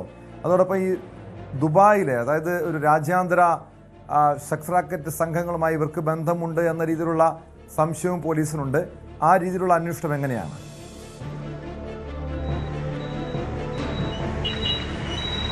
പോലീസ് ഈ അന്വേഷണവുമായിട്ട് മുന്നോട്ട് പോകുന്നു. ഇതിൽ ദുബായിലുള്ളവരെ, 2 സ്ത്രീകളെ അവരെ നാട്ടിലേക്ക് എത്തിക്കേണ്ടതുണ്ട്. ഇതിനു വേണ്ടിയുള്ള ശ്രമങ്ങളാണ് പോലീസ് നടക്കുന്നത്. തുടക്കത്തിൽ തന്നെ സിന്ധുവിന് വേണ്ടി ലുക്കൌട്ട് സർക്കുലർ പുറത്തിറക്കിയതാണ് ഈ കേസിലെ ഏറ്റവും നിർണായകമായ വഴിത്തിരിവാകുന്നത്. അവർ ഇന്ത്യയിൽ നിന്ന് കടക്കാൻ ശ്രമിക്കുമ്പോൾ മുംബൈ വിമാനത്താവളത്തിൽ വെച്ചാണ് അവർ പിടിയിലാകുന്നത്. അതുകൊണ്ട് തന്നെ ഇനിയിപ്പോൾ വിദേശത്തുള്ള പ്രതികളെയും വൈകാതെ ഇന്ത്യയിലേക്ക് എത്തിക്കുവാനുള്ള നടപടികൾ എല്ലാം തന്നെ പോലീസ് സ്വീകരിച്ചുകൊണ്ട് മുന്നോട്ട് പോവുകയാണ്. ഇതിൽ കൂടുതൽ ആളുകളുണ്ട്, കൂടുതൽ ആളുകൾ ഇതിൽ ഉൾപ്പെട്ടിട്ടുണ്ട് എന്നത് സംബന്ധിയായ കാര്യങ്ങൾ പോലീസിൻ്റെ സ്ഥിരീകരണം വന്നിട്ടുണ്ട്. അതിൽ ഈ കേസിൻ്റെ ആഴങ്ങളെന്ന് പറയുന്നത് ഈ ഇരകളാക്കപ്പെടുന്നവരുടെ ഈ വീഡിയോകളെല്ലാം ചിത്രീകരിച്ചുകൊണ്ട് വിലപേശുമ്പോൾ പിന്നീട് അവർ എന്തിനെല്ലാം നിന്ന് കൊടുക്കേണ്ടി വരും. ഒരുപക്ഷെ മറ്റുള്ളവർക്ക് മുന്നിലേക്ക് അവർ വിപണനം ചെയ്യുന്നതിന് വേണ്ടി മാത്രമല്ല, ഇതുപോലുള്ള ഈ സ്വർണ്ണക്കടത്തും ലഹരിക്കടത്തിനും എല്ലാത്തിനും ഇവരെ ഉപയോഗിക്കാനും ഇതെല്ലാം ഒരു ടൂളാക്കി മാറ്റിയിട്ടുണ്ട് എന്ന രീതിയിൽ തന്നെയാണ് പോലീസിന് നിലവിൽ ലഭിച്ചിട്ടുള്ള മൊഴിയെന്നെല്ലാം തന്നെ പറയുന്നത്. അത്തരം കാര്യങ്ങൾ പോലീസ് കൂടുതൽ പരിശോധന നടത്തുകയാണ്. ഇവർ ഈ പറയുന്ന ഇരകളാക്കപ്പെട്ടവർ ഇപ്പോൾ നിലവിൽ 3 പേരുടെ പരാതികളാണ് പോലീസിന് മുന്നിലുള്ളത്. അതിൽ അധിഷ്ഠിതമായിക്കൊണ്ടാണ് ഇപ്പോഴുള്ള ഈ നടപടികൾ എന്ന് പറയുന്നത്. അവർ മൊഴി അനുസരിച്ച് മറ്റുള്ളവരെ ഇത്തരം കാര്യങ്ങൾക്ക് വേണ്ടി, ഡ്രഗ് ട്രാഫിക്കിനും മറ്റു കാര്യങ്ങൾക്ക് വേണ്ടിയുമെല്ലാം ഉപയോഗിച്ചിട്ടുണ്ടോ എന്നതടക്കമുള്ള കാര്യങ്ങൾ കൂടി പോലീസ് പരിശോധിക്കുന്നുണ്ട്. ഏതായാലും ഇത്തരം കാര്യങ്ങളൊരു സ്ഥിരീകരണം കൂടി, തെളിവുകളുടെ അടിസ്ഥാനത്തിലൊരു സ്ഥിരീകരണം കൂടി പോലീസിന് വരുത്തേണ്ടതുണ്ട്. അത് ഒരു ഭാഗത്ത് അന്വേഷണം തുടരുമ്പോൾ മറുഭാഗത്ത് മറ്റു പ്രതികളെ നാട്ടിലെത്തിക്കുവാനും അതോടൊപ്പം തന്നെ ഇനിയും ഇവർക്ക് ഒത്താശ ചെയ്തു കൊടുത്ത പലരെ കൂടി തന്നെ ഈ കേസിൻ്റെ ഭാഗമാക്കാനും പോലീസ് നീക്കം നടത്തുന്നു. ഇതിൻ്റെ ഭാഗമായിട്ട് തന്നെയാണ് ഗുണ്ടാ സംഘങ്ങളിലേക്ക് കൂടി അന്വേഷണം ചെല്ലുന്നത്. ഇവരെ കൂടി വൈകാതെ ചോദ്യം ചെയ്യലിലേക്ക് പോലീസ് കൊണ്ടുവരികയും ചെയ്യും. ടോം. യെസ്, വ്യക്തമാണ്. ഡാനി പോളാണ് കൊച്ചിയിൽ നിന്ന് വിവരങ്ങൾ നൽകിയത്. എന്തായാലും ഈ ദുബായ് കേന്ദ്രീകരിച്ചുള്ള സെക്സ് റാക്കറ്റ് കേസിൽ കൊച്ചിയിലെ കുപ്രസിദ്ധ ഗുണ്ടകളിലേക്കും അന്വേഷണം നീങ്ങുകയാണ്. അവയവദാനത്തിനായി വ്യാജരേഖ ചമച്ച കേസിൽ ഒരു പ്രതി കൂടി അറസ്റ്റിൽ. റാക്കറ്റിന് വേണ്ടി വ്യാജരേഖ ചമച്ച മായയാണ് കൊച്ചി DCPയുടെ നേതൃത്വത്തിലുള്ള സംഘം അറസ്റ്റ് ചെയ്തത്. സംഘത്തിൽ നിന്നും മായ പണം കൈപ്പറ്റിയെന്ന് വ്യക്തമായിട്ടുണ്ട്. ആർഗൺ റാക്കറ്റ് മറ്റേ അത് ഇതേപോലെ ഒരു ഓർഗനൈസ്ഡ് ക്രൈമാണ് മറ്റേ 4 ജില്ലകളിലുള്ള കേസുകളാണ്. സോ അതിൽ നമുക്ക് എന്നുള്ള ഒരാളും കൂടി അറസ്റ്റ് ചെയ്യാൻ പറ്റി. എന്താ പറയാം, കൺസെൻഷ്വൽ ആണ്. അഗെയിൻ സെയിം അവർക്കൊരു പെർസെൻറ്റേജ് ഓഫ് എമൗണ്ട് അവർ കിട്ടി. അത് കിട്ടിയതനുസരിച്ചിട്ട് കുറേ ഫഡ്ജിങ് ചെയ്തിട്ടുണ്ട് അവരുടെ റെക്കോർഡിൽ. അല്ലെങ്കിൽ അത് നേരത്തെ നമുക്ക് പറഞ്ഞതുപോലെ മറ്റേ 2 രീതിയിലാണ് ആർഗൺ ട്രാൻസ്ഫർ ആ റാക്കറ്റിൽ നടന്നിട്ടുള്ളത്. ഒന്ന് for money which is not allowed. Okay, it's not a trade. Okay, it is voluntary ആണ്. ആ സിസ്റ്റം ബീറ്റ് ചെയ്യാൻ വേണ്ടി ഒരുപാട് സാമ്പത്തിക ഇടപാടുകൾ നടന്നിട്ടുണ്ട്. നമ്മൾ നേരത്തെ അറിഞ്ഞത് അത് നമുക്ക് ഡീപ്പായിട്ട് പോകുന്നുണ്ട്. ഇപ്പം നമുക്ക് കിട്ടിയിട്ടുള്ള ഒരാളെന്ന് പറയരുത്, ഇതിലൂടെ എന്താ പറയാം, അവർ ഇപ്പം അക്യൂസ്ഡ് ഘട്ടത്തിലാണ് നിൽക്കുന്നത്. കുറേ ഫഡ്ജിങ് നടന്നിട്ടുണ്ട്. അതിനുடைய റൂൾസ് നമുക്ക് ആർക്ക് നമുക്ക് കൊടുക്കാൻ പറ്റും, ആർക്ക് കൊടുക്കാൻ പറ്റില്ല, അങ്ങനെ ഉണ്ട്. അതനുസരിച്ചിട്ട് ഡൊണേറ്റ് ചെയ്യാൻ വേണ്ടി ഇവർ കുറേ റെക്കോർഡ്സ് ഫഡ്ജിങ് ചെയ്തിട്ടുണ്ട്, അഫിഡവിറ്റ് ഒക്കെ കൊടുത്തിട്ടുണ്ട്. അതനുസരിച്ച് നമുക്ക് മുൻകൂട്ടി. വിവരങ്ങളുമായി നവമി ദിനേശ് ചേരുന്നു കൊച്ചിയിൽ നിന്ന്. നവമി, ഈ മായയ്ക്ക് ഈ അവയവ കടത്തുമായി എന്താണ് ബന്ധം? ഈ വ്യാജരേഖ ചമച്ചതിനപ്പുറം ഈ റാക്കറ്റിലെ പ്രധാന കണ്ണിയാണോ?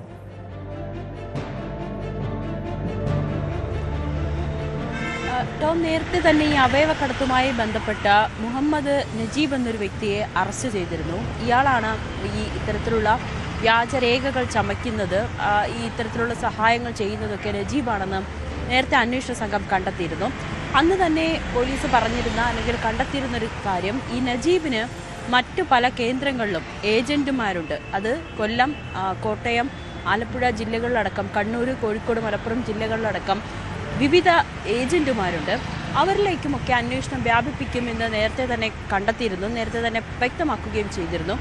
ആ ഒരു അടിസ്ഥാനത്തിൽ നടത്തിയ തെരച്ചിലാണ് ഇപ്പോൾ ഈ ഒരു കോട്ടയം സ്വദേശിയായിട്ടുള്ള മായ എന്ന യുവതിയെ കൂടി പോലീസ് അറസ്റ്റ് ചെയ്യുന്നത്. മായയും ഇത്തരത്തിൽ വ്യാജരേഖ ചമയ്ക്കുകയായിരുന്നു എന്നാണ് അന്വേഷണ സംഘം കണ്ടെത്തിയിരിക്കുന്നത്. അതായത് ഈ അവയവം സ്വീകരിക്കാനെത്തുന്ന ആളുടെ ബന്ധു എന്ന പേരിലാണ് മായ അവരെ സമീപിക്കുന്നതും അല്ലെങ്കിൽ ഇതിൻ്റെ മറ്റ് വ്യാജരേഖകൾ ചമയ്ക്കാനൊക്കെ മുന്നിട്ടിറങ്ങുന്നത് ഈ അവയവം സ്വീകരിക്കുന്ന ആളുടെ അടുത്ത ബന്ധു എന്ന പേരിലാണ്. അത്തരത്തിലുള്ളൊരു തട്ടിപ്പാണ് മായ നടത്തുന്നതെന്നാണ് അന്വേഷണ സംഘം കണ്ടെത്തിയിരിക്കുന്നത്. എന്തായാലും ഈ വിഷയവുമായി ബന്ധപ്പെട്ട് കൂടുതൽ അറസ്റ്റുകൾ വരും ദിവസങ്ങളിലും ഉണ്ടാകും. വിശദമായിട്ടുള്ളൊരു പരിശോധന തന്നെയാണ് പോലീസിൻ്റെ ഭാഗത്തു നിന്നും നടന്നുകൊണ്ടിരിക്കുന്നത്. ഇവരുടെ അക്കൗണ്ടുകളിലേക്കൊക്കെ എത്ര രൂപയാണ് വരുന്നത്, ഇവരെങ്ങനെയാണ് ഈ ഏജന്റ് ഈ ഒരു ഈ അവയവം നൽകാനായുള്ള ഇരകളെ കണ്ടെത്തുന്നത് എന്നീ കാര്യങ്ങളിലൊക്കെ പോലീസിന്റെ അന്വേഷണം പുരോഗമിച്ചുകൊണ്ടിരിക്കുകയാണ്. ഈ ഒരു ബംഗളൂരിൽ നിന്നുള്ള അതോടൊപ്പം ഈ കേസിൽ ചില ഉന്നതർക്ക്, അതായത് പോലീസ് ഉദ്യോഗസ്ഥർക്കടക്കം ഡോക്ടർമാർക്കടക്കം പങ്കുകൊണ്ടെന്ന രീതിയിലുള്ള സംശയം നേരത്തെ SIT പങ്കുവച്ചിരുന്നു. പക്ഷെ ആ രീതിയിലൊരു അന്വേഷണത്തിലേക്ക് കാര്യങ്ങൾ കടന്നിട്ടുണ്ടോ? ഈ ചില ഉന്നതരാരെങ്കിലും ഈ കേസിൽ കുടുങ്ങാനുള്ള സാധ്യതയുണ്ടോ?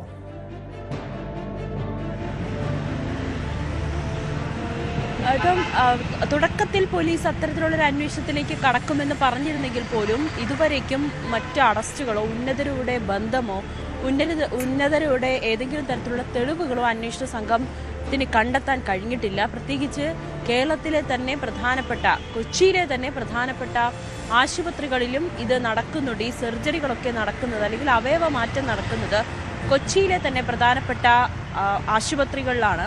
ഇതിലെ ആരാണിത് നയിക്കുന്ന ഡോക്ടർമാർ, ഇവർക്ക് ഇതിൽ പങ്കുണ്ടോ, ഇവർക്കും ഇതിൽ ഇത്തരത്തിൽ പൈസ ലഭിക്കുമോ, ഇതെല്ലാം തന്നെ കണ്ടെത്തുമെന്നാണ് അന്വേഷണ സംഘം കഴിഞ്ഞ ദിവസമൊക്കെ വ്യക്തമാക്കിയത്. പക്ഷേ ഇതുവരേക്കും അത്തരത്തിലുള്ള നടപടികളിലേക്കൊന്നും കടന്നിട്ടുമില്ല. നമുക്കറിയാം, നെടുമ്പാശ്ശേരി അവയവക്കടത്തുമായി ബന്ധപ്പെട്ട് ഇതുപോലെ പോലീസ് ഒരു വ്യക്തിയെ പിടികൂടുകയും പിന്നീട് അറസ്റ്റുകൾ ഒഴിവാക്കി കഴിഞ്ഞ, അതായത് ഉന്നതരിലേക്ക് എത്താത്ത രീതിയിലേക്ക് മാത്രം പ്രതികൾ ചുരുങ്ങിപ്പോകുന്ന സാഹചര്യമായിരുന്നു മുൻപ് നമ്മൾ കണ്ടത്.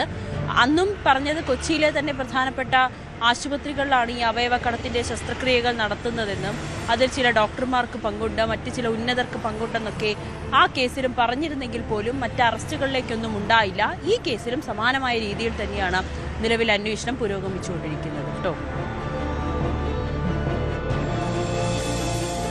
വ്യക്തമാണ്. കൊച്ചിയിൽ നിന്ന് നവമി ദിനേശാണ് വിവരങ്ങൾ നൽകിയത്. എന്തായാലും അവയവക്കടത്തുമായി ബന്ധപ്പെട്ട ഒരാൾ കൂടി അറസ്റ്റിലായിരിക്കുന്നു. വ്യാജരേഖ ചമച്ച് നൽകിയ മായയാണ് പോലീസ് പിടികൂടിയിരിക്കുന്നത്.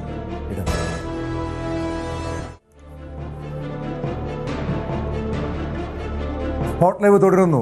കുത്തിവെപ്പെടുത്ത സൂചി ശരീരത്തിനുള്ളിൽ കുടുങ്ങിക്കിടന്നത് 1 വർഷത്തോളം. കോഴഞ്ചേരി ജില്ലാ ആശുപത്രിക്കെതിരെ ചികിത്സാ പിഴവ് ആരോപണവുമായി ആറന്മുള സ്വദേശിനി വത്സല രംഗത്തെത്തി. കഴിഞ്ഞ ദിവസം ശസ്ത്രക്രിയ ചെയ്തെങ്കിലും മുഴുവൻ സൂചിയും പുറത്തെടുക്കാനായില്ലെന്ന് വത്സല പറയുന്നു. കോഴഞ്ചേരി ആശുപത്രി അഡ്മിറ്റ് ആയിട്ട് കിടന്നതാണ്. അന്ന് കിട്ടിയ ഇഞ്ചക്ഷനാണ്. അത് മരുന്ന് കല്ലിച്ച് കിടക്കുവാന്നാണ് ഞാൻ വിചാരിച്ചത്. ഇപ്പം പിന്നെ ഇപ്പോൾ ഒരു കൊണ്ട് നടന്ന് മടുത്തിപ്പോൾ വേദന കൂടിയപ്പോഴാണ് ആശുപത്രി ചെന്ന് എക്സ്റേ എടുത്തപ്പോഴാണ് സൂചിയാണെന്ന് കണ്ടത്. ഞാൻ ഇവിടെ തുണി തയ്ക്കാറൊന്നുമില്ല. എനിക്കിവിടെ കണ്ണും കാണത്തില്ല, സൂചിയും കോർക്കാൻ കണ്ണും കാണത്തില്ല. ഞാൻ തുണി തയ്ക്കാറുമില്ല. ഈ വീട്ടിൽ സൂചി നൂലൊന്നുമില്ല. പിന്നെ ഇവിടെ നിന്നാണ് തുണി തയ്ക്കുന്ന സൂചി കയറുന്ന ഡോക്ടർമാർക്കറിയാമല്ലോ. കുത്തിവെച്ചപ്പോൾ ഒടിഞ്ഞ സൂചിയാണെന്ന് അവർ സമ്മതിച്ച് തരുമോ? ഇപ്പം പകുതി എടുത്തു, ഓപ്പറേഷൻ ചെയ്ത് പകുതി ഇനി അതിനകത്തിരിക്കുന്നു. അതിൻ്റെ വേദന എനിക്ക് സഹിക്കാൻ വേദന ഞാൻ കിടക്കുക. വിവരങ്ങളുമായി ശശിനാരായണൻ ചേരുന്നുണ്ട് പത്തനംതിട്ടയിൽ നിന്ന്. ശശിനാരായണൻ, നമുക്കറിയാം ഈ കഴിഞ്ഞ കുറേ നാളുകളായി ആരോഗ്യ വകുപ്പിനെതിരെ പല ആരോപണങ്ങൾ ഉയർന്നു വന്നതാണ്. സംസ്ഥാനത്തെ സർക്കാർ ആശുപത്രികളിൽ പല ശസ്ത്രക്രിയകൾ നടത്തിയപ്പോഴും ഗുരുതരമായ ചികിത്സാ പിഴവുകൾ, രോഗികളുടെ മരണം വരെ സംഭവിച്ച അവസ്ഥ, വയറ്റിനുള്ളിൽ കത്രിക കുടുങ്ങിയ സാഹചര്യം. പക്ഷെ അവിടെയൊക്കെ ആരോഗ്യ വകുപ്പിനെ സംരക്ഷിക്കുന്ന അല്ലെങ്കിൽ ഡോക്ടർമാരെ സംരക്ഷിക്കുന്ന നിലപാടായിരുന്നു വകുപ്പ് സ്വീകരിച്ചിരുന്നത്. ഇവിടെ ഇപ്പോൾ ഈ കോഴഞ്ചേരി ജില്ലാ ആശുപത്രിക്കെതിരെയാണ് ചികിത്സാ പിഴവ് ആരോപണം. ശരീരത്തിനുള്ളിൽ സൂചി കുടുങ്ങിക്കിടന്നത് 1 വർഷത്തോളം എന്നാണ് പറയുന്നത്. സംഭവത്തിൽ എന്താണ് ഈ വത്സല പറയുന്നത്? അതോടൊപ്പം ആശുപത്രി അധികൃതരുടെ വിശദീകരണം ഈ വിഷയത്തിൽ വന്നിട്ടുണ്ടോ? കോഴഞ്ചേരി സ്വദേശിനിയായ വത്സലകുമാരിയാണ്, അതായത് 68 വയസ്സുവരെ വത്സലയാണ് ഇപ്പോൾ ഈ പരാതിയുമായി രംഗത്ത് വന്നിട്ടുള്ളത്. 1 വർഷം മുമ്പ് ഈ ശരീരത്തിലെ ഒരു കുത്തിവെപ്പെടുത്താണ്. ആ കുത്തിവെപ്പെടുത്ത സമയത്ത് സൂചി ഒടിഞ്ഞ് ശരീരത്തിനുള്ളിൽ കയറിയിരുന്നു. ഇത് പിന്നീട് ആശുപത്രി അധികൃതർ ശ്രദ്ധിച്ചില്ല. തുടർന്ന് വേദന എടുക്കുകയൊക്കെ ചെയ്തപ്പോൾ സാധാരണഗതിയിൽ മറ്റെന്തെങ്കിലും ആണെന്നാണ് വത്സല ധരിച്ചു വെച്ചിരുന്നത്. പിന്നീട് കൊണ്ട് പരിശോധിച്ച് എക്സ്റേ എടുത്തപ്പോഴാണ് ഈ ശരീരത്തിനുള്ളിൽ സൂചി ഇരിക്കുന്നതായി കണ്ടത്. പിന്നീട് ഈ പല പ്രാവശ്യം കാലിന്റെ വേദനയുമായൊക്കെ പോകുന്ന സമയത്തൊക്കെ ഇത് വലിയ കാര്യമായി എടുക്കുകയും ചെയ്തില്ല. പിന്നീടാണ് ഈ ഞാൻ സൂചിപ്പിച്ച പോലെ എക്സ്റേ എടുത്തതിന് ശേഷം ഇത്തരം കാര്യങ്ങളിലേക്ക് എത്തുന്നത്. എന്തായാലും കഴിഞ്ഞ ദിവസം ജനറൽ ആശുപത്രി, കോഴഞ്ചേരി ജനറൽ ആശുപത്രി എത്തി സർജറി ചെയ്തപ്പോൾ സ്വാഭാവികമായും ഈ സൂചി ഒടിഞ്ഞ നിലയിലാണ്. പകുതി മാത്രമാണ് എടുത്തത്. പകുതി ഇപ്പോഴും ശരീരത്തിനുള്ളിൽ തന്നെ ഭയങ്കര വേദനയും തന്നെയാണ് ഈ വത്സലയ്ക്കുള്ളത്. കോഴഞ്ചേരി ജില്ലാ ആശുപത്രിയിൽ തന്നെയാണ് ഈ കുത്തിവയ്പ്പ് വത്സല എടുത്തെന്നാണ് പറയുന്നത്. പക്ഷേ ആശുപത്രി അധികൃതർ ഇപ്പോൾ അത് പൂർണ്ണമായും നിഷേധിക്കുകയാണ്. എവിടെ നിന്നാണ് കുത്തിവയ്പ്പെടുന്ന അറിയില്ല. പക്ഷേ അത്തരം സ്ഥിരീകരിക്കാൻ കഴിയില്ല. ഇവിടുന്ന് തന്നെയാണോ എടുത്തത് എന്നുള്ള കാര്യത്തിൽ സ്ഥിരീകരിക്കാൻ കഴിയില്ല എന്നുള്ളതാണ് ആശുപത്രി അധികൃതർ വ്യക്തമാക്കുന്നത്. എന്തായാലും ശരീരത്തിനുള്ളിലെ പൂർണ്ണമായി സൂചി നീക്കം ചെയ്യാനുള്ള ശ്രമം നടത്തി എന്നുള്ള കാര്യം കൂടി ആശുപത്രി സൂപ്രണ്ട് വ്യക്തമാക്കുന്നുണ്ട്. അതേസമയം പകുതി സൂചി ഈ ശരീരത്തിനുള്ളിൽ ഇരിക്കുന്നുള്ളതാണ് പറയുന്നത്. അത് വേദനയും ഈ വത്സലയ്ക്കുണ്ട്. ആ കാര്യം വ്യക്തമാക്കുകയും ചെയ്തു. എന്തായാലും ഒരു പ്രാഥമിക അന്വേഷണ തലത്തിൽ ആശുപത്രിക്ക് വീഴ്ച ഉണ്ടായതാണ് കണ്ടെത്തിയിട്ടുള്ളത്. ആരോഗ്യമന്ത്രി ഇത് സംബന്ധിച്ച് മുരളീധരൻ ഇത് സംബന്ധിച്ച് DMOയുടെ റിപ്പോർട്ടും തേടിയിട്ടുണ്ട്. ആ അവസ്ഥയിലേക്ക് കാര്യങ്ങൾ എത്തിയിരിക്കുന്നു എന്നുള്ളതാണ് നമുക്കിപ്പോൾ അറിയാൻ കഴിയുന്നത്.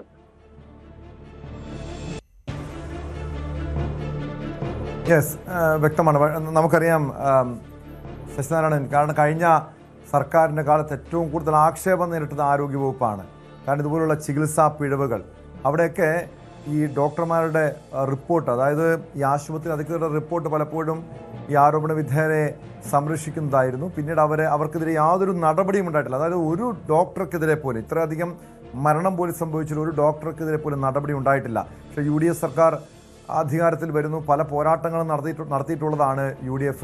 സ്വാഭാവികമായും ഈ ആരോപണ വിധേയർക്കെതിരെ നടപടി ഉണ്ടാകുമോ? അന്വേഷണം പ്രഖ്യാപിച്ചിട്ടുണ്ടോ? ടോം സൂചിപ്പിച്ച പ്രധാനപ്പെട്ട കാര്യമാണ്. ഈ ആരോഗ്യ മേഖലയിൽ കഴിഞ്ഞ കുറേ നാളുകളായി ഇത്തരത്തിൽ ചികിത്സാ പിഴവുകൾ ഉണ്ടാകുകയും അത് സംബന്ധിച്ച് പരാതികൾ വ്യാപകമാകുകയൊക്കെ ചെയ്യുമ്പോഴും അതിന് റിപ്പോർട്ട് തേടിക്കൊണ്ട് മന്ത്രി പറയുകയും ചെയ്യും. പക്ഷേ ആ റിപ്പോർട്ടിന്റെ അടിസ്ഥാനത്തിൽ പിന്നീട് അത് തുടർ നടപടികൾ ഒന്നും തന്നെ ഉണ്ടാവില്ല. ഈ ആരോഗ്യത്തിലെ ഡോക്ടർമാരായാലും ആ ജീവനക്കാരായാലും പിന്നീട് രക്ഷപ്പെടുന്ന ഒരു സാഹചര്യമാണ് ഉണ്ടായത്. എന്തായാലും അത്തരം ഒരു സാഹചര്യം മുൻകാലങ്ങളിലെല്ലാം അനുഭവമുണ്ട്. എന്ത് വിഷയം വന്നാലും അതിന് റിപ്പോർട്ട് തേടും. ആ റിപ്പോർട്ട് തേടിയ ശേഷം പിന്നെ ആ രോഗിക്കോ അല്ലെങ്കിൽ ആ സംഭവത്തിന് എന്ത് സംഭവിച്ചെന്ന് അറിയാൻ വയ്യാത്ത ഒരു സാഹചര്യമുണ്ട്. എന്തായാലും ഇതുമായി ബന്ധപ്പെട്ട് അടിയന്തരമായി ഇത്തരം ഒരു പരാതി വന്ന സമയം തന്നെ ആരോഗ്യമന്ത്രി കെ മുരളീധരൻ റിപ്പോർട്ട് ആവശ്യപ്പെട്ടിട്ടുണ്ട്. റിപ്പോർട്ട് ആശുപത്രിയുടെ കയ്യിൽ വീഴ്ച ഉണ്ടായെന്നും മനസ്സിലായിട്ടുണ്ട്. എന്നാലും നടപടിയിൽ കടക്കുമെന്നുള്ള കാര്യത്തിൽ തർക്കമില്ല. അത്തരം വീഴ്ച കണ്ടെത്തിയാൽ കർശന നടപടി ഉണ്ടാവുമെന്നാണ് നമുക്ക് മനസ്സിലാക്കാൻ കഴിയുന്നത്. ആ തരത്തിലേക്കാണ് അന്വേഷണം പോകുന്നത്. സൂപ്രണ്ട് ഇത് സംബന്ധിച്ച് വ്യക്തമാക്കിയിരിക്കുന്നത് ഈ ജില്ലാ ആശുപത്രിയിൽ തന്നെയാണോ വത്സല വന്ന് ഈ കുത്തിവെപ്പെടുത്തത് സ്ഥിരീകരിക്കാൻ അറിയില്ല. എന്തായാലും ഈ സൂചി തന്നെയാണ് ഇതിനകത്ത് ഇരുന്നിട്ടുള്ളത്. അത് പൂർണ്ണമായി നീക്കം ചെയ്യാനുള്ള ശ്രമം നടത്തി എന്നുള്ളതാണ്. അവിടെയാണ് ശസ്ത്രക്രിയ ചെയ്തത്. അത്തരം കാര്യങ്ങൾ വ്യക്തമാക്കുന്നു. പക്ഷേ ശരീരത്തിൽ നിന്ന് പൂർണ്ണമായി ഈ സൂചി നീക്കം ചെയ്തിട്ടില്ല. പകുതി ശരീരത്തിനുള്ളിൽ ഇരിക്കുന്നു എന്നുള്ളതാണ് വത്സല വ്യക്തമാക്കാത്തതിലുള്ള വേദനയുമുണ്ട്. എന്തായാലും തന്റെ അവസ്ഥയ്ക്ക് ഒരു കൃത്യമായ ഒരു നടപടി ഈ കുറ്റക്കാർക്കെതിരെ, ചികിത്സാ പിഴവ് നടത്തിയ ഡോക്ടർക്കെതിരെ, അധികൃതർക്കെതിരെ നടപടി വേണമെന്നാണ് വത്സല ആവശ്യപ്പെടുന്നത്. കേട്ടോ, വ്യക്തമാണ്. ശശിനാരായണനാണ് വിവരങ്ങൾ നൽകിയത്. മറ്റൊരു പ്രധാനപ്പെട്ട വാർത്തയിലേക്കാണ് സ്പോട്ട് ലൈവിന് പോകുന്നത്. എബോള വൈറസ് സാഹചര്യം കണക്കിലെടുത്ത് കൊച്ചി വിമാനത്താവളത്തിൽ മുൻകരുതൽ നടപടികൾ സ്വീകരിച്ചു. ലക്ഷണമുള്ളവരെ നിരീക്ഷിക്കും. നിലവിലെ സാഹചര്യങ്ങൾ വിലയിരുത്താൻ അടിയന്തര യോഗം ചേർന്നു. കോങ്കോ, ഉഗാണ്ട, സൗത്ത് സുഡാൻ തുടങ്ങിയ രാജ്യങ്ങളിൽ നിന്ന് എത്തുന്നവരെ പ്രത്യേകം നിരീക്ഷണത്തിന് വിധേയമാക്കും. അന്താരാഷ്ട്ര യാത്രക്കാർ എമിഗ്രേഷൻ വിഭാഗത്തിന് സെൽഫ് ഡിക്ലറേഷൻ ഫോം സമർപ്പിക്കണമെന്ന നിർദ്ദേശമുണ്ട്. ഡാനി പോൾ ചേരുന്നു കൊച്ചിയിൽ നിന്ന് വിവരങ്ങളുമായി. ഡാനി, ആശങ്കപ്പെടേണ്ട സാഹചര്യമുണ്ടോ?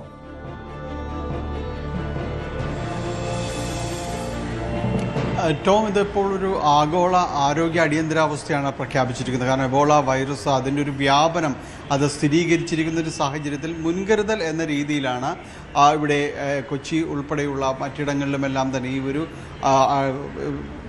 മുൻകരുതൽ സാഹചര്യങ്ങൾ സ്വീകരിച്ചിരിക്കുന്നത്. ഇപ്പോൾ കുറച്ച് സമയം മുൻപ് അതിൻ്റെ ഒരു വിലയിരുത്തൽ യോഗം, അടിയന്തര യോഗം ചേർന്നിരുന്നു. അതിൽ സിയാലും അതോടൊപ്പം തന്നെ എയർപോർട്ടിൻ്റെ ആരോഗ്യ വിഭാഗവും ചേർന്നുകൊണ്ടാണ് ഈ യോഗം ചേർന്നത്. അതിൽ നിലവിലത്തെ ഒരു സാഹചര്യങ്ങൾ വിലയിരുത്തി. പ്രത്യേകിച്ച് ഈ ആഫ്രിക്കൻ ഏഷ്യൻ രാജ്യങ്ങളിൽ നിന്ന് വരുന്നവർ, ഈ ഉഗാണ്ടയും സുഡാൻ, സൗത്ത് സുഡാൻ പോലുള്ള രാജ്യങ്ങളിൽ നിന്നെല്ലാം തന്നെ, കോങ്കോ തുടങ്ങിയ രാജ്യങ്ങളിൽ നിന്ന് വരുന്നവരെ അവരെ കൂടുതൽ കർശനമായ ഒരു നിരീക്ഷണത്തിലേക്ക് കൊണ്ടുവരാനാണ്, അവിടെ നിന്ന് വരുന്ന യാത്രക്കാരെ കൊണ്ടുവരാനാണ് നിർദ്ദേശം നൽകിയിരിക്കുന്നത്.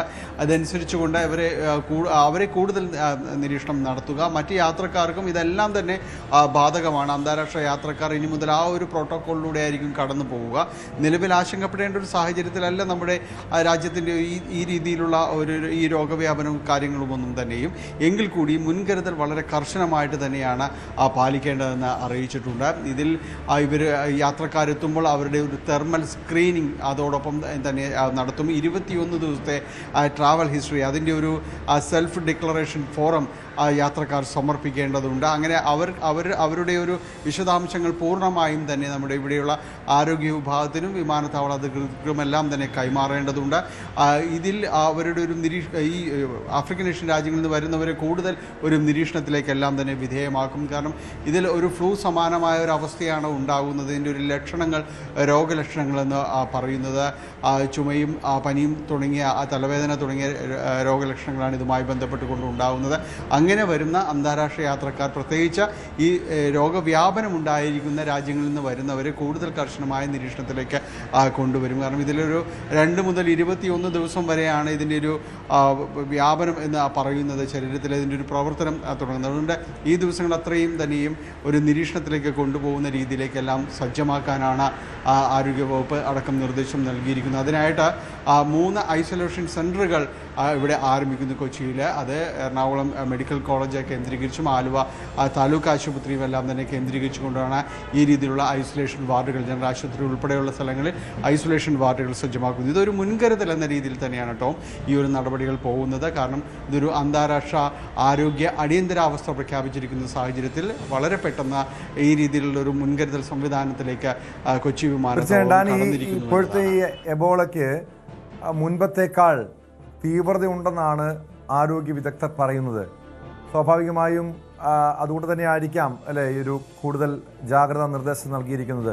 ഇതൊക്കെ ഈ ആഫ്രിക്കൻ രാജ്യങ്ങളിൽ നിന്ന് വരുന്നവരെ അത് എവിടെയായിരിക്കും പ്രത്യേകം നിരീക്ഷണത്തിലാക്കുക?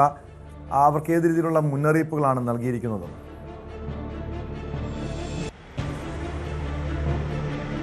നിലവിൽ 3 ഐസൊലേഷൻ സെൻ്ററുകളാണ് ആരംഭിച്ചിരിക്കുന്നത്. നേരത്തെ സൂചിപ്പിച്ചതുപോലെ എറണാകുളം ജനറൽ ആശുപത്രിയും കളമശ്ശേരി മെഡിക്കൽ കോളേജ് അതോടൊപ്പം തന്നെ ആലുവ ജില്ലാ ആശുപത്രി എന്നിവിടങ്ങളിലാണ് ഇത്തരമൊരു ഐസൊലേഷൻ സെൻ്ററുകൾ തുടങ്ങി. ഇത് രോഗലക്ഷണമുള്ളവർക്ക് വേണ്ടി മാത്രമാണ്, എല്ലാ യാത്രക്കാരും എന്ന രീതിയിൽ അതിനെ അർത്ഥമാക്കുന്നില്ല. എല്ലാവരെയും തന്നെയും ഈ പരിശോധനകളിലേക്ക് കൊണ്ടുവരും.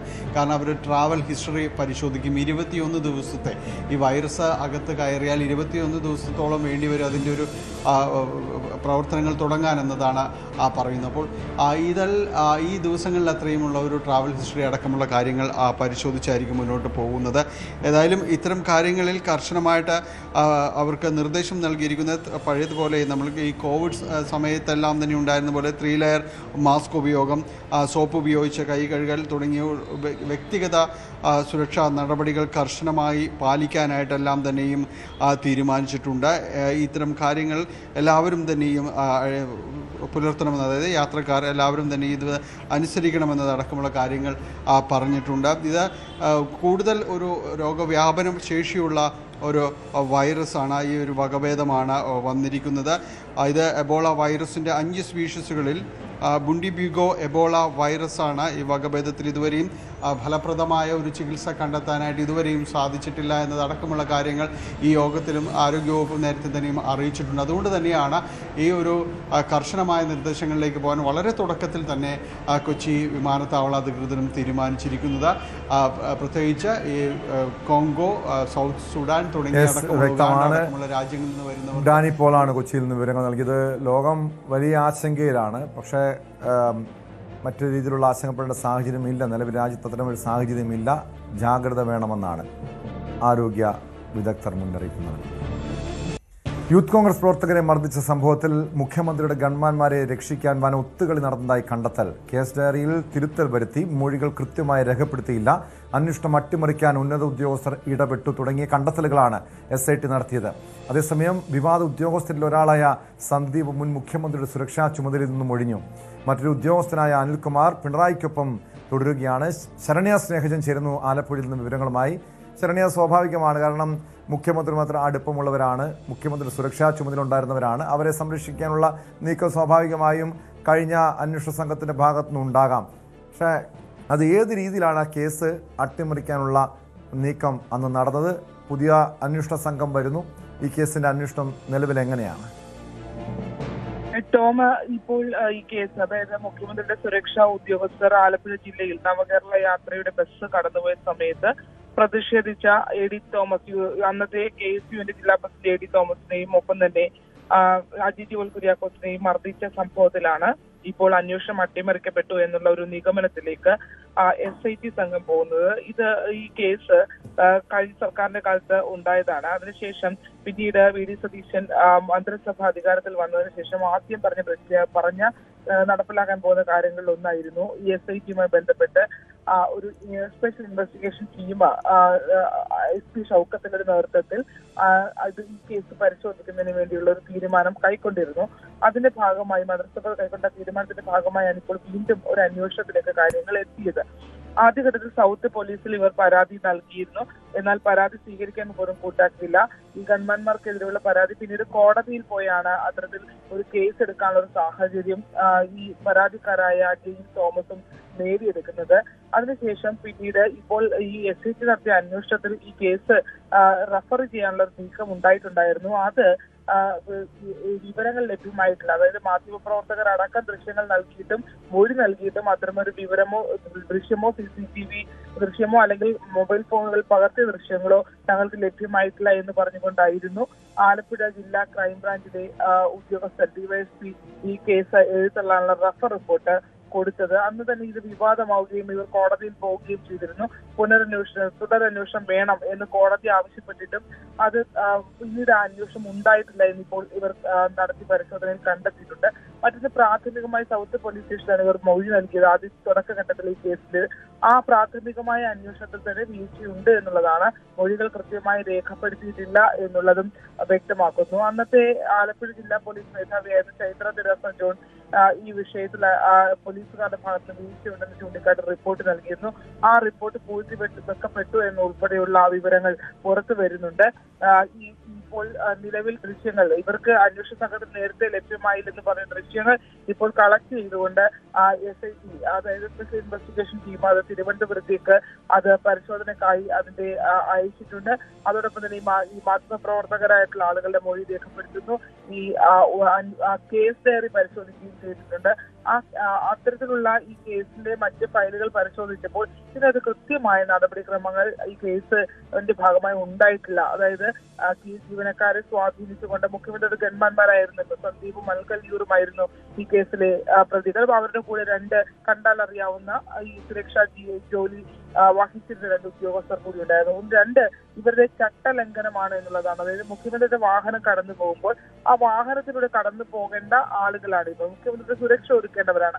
ആ വാഹനം കടന്നു പോയിട്ട് ഇവർ ഈ വാഹനം നിർത്തി പുറത്തേക്ക് ഇറങ്ങി വന്ന് ഇവരുടെ കൈവശം കരുതാൻ പറ്റില്ലാത്ത ലാത്തി ഉൾപ്പെടെയുള്ള വലിയ വടികൾ ഉപയോഗിച്ചായിരുന്നു ഈ ലോക്കൽ പോലീസിന്റെ കസ്റ്റഡിയിലുള്ള പ്രവർത്തകരെ മർദ്ദിച്ചത്. അതൊരു വൈരാഗ്യ ബുദ്ധിയോടുകൂടി തന്നെ ചെയ്തതാണ് എന്നുള്ളതാണ്. വകുപ്പുകൾക്കകത്തും ഇവർക്കെതിരെ സംഘം ചേർന്ന് മർദ്ദിക്കൽ അടക്കമുള്ള ജാമ്യം കിട്ടുന്ന വകുപ്പുകളായിരുന്നു വന്നിരുന്നത്. എന്നാൽ അങ്ങനെയല്ല, മറിച്ച് എഡി തോമസിന്റെ തലയ്ക്കാണ് അടിയേൽക്കുന്നത്. ആവർത്തിച്ച് വീണ്ടും തല പൊട്ടി ചോര ഒലിക്കുന്നത് കണ്ടിട്ട് വീണ്ടും ആവർത്തിച്ചവരെ അടിക്കുന്ന ഒരു സാഹചര്യമുണ്ട്. നിന്നെയൊക്കെ കാണിച്ചു തരാമെന്ന ഭീഷണിപ്പെടുത്തുന്ന ഓഡിയോ ഉൾപ്പെടെ മാധ്യമപ്രവർത്തകർക്ക് ലഭ്യമായ വീഡിയോകളിൽ ഉണ്ടായിരുന്നു.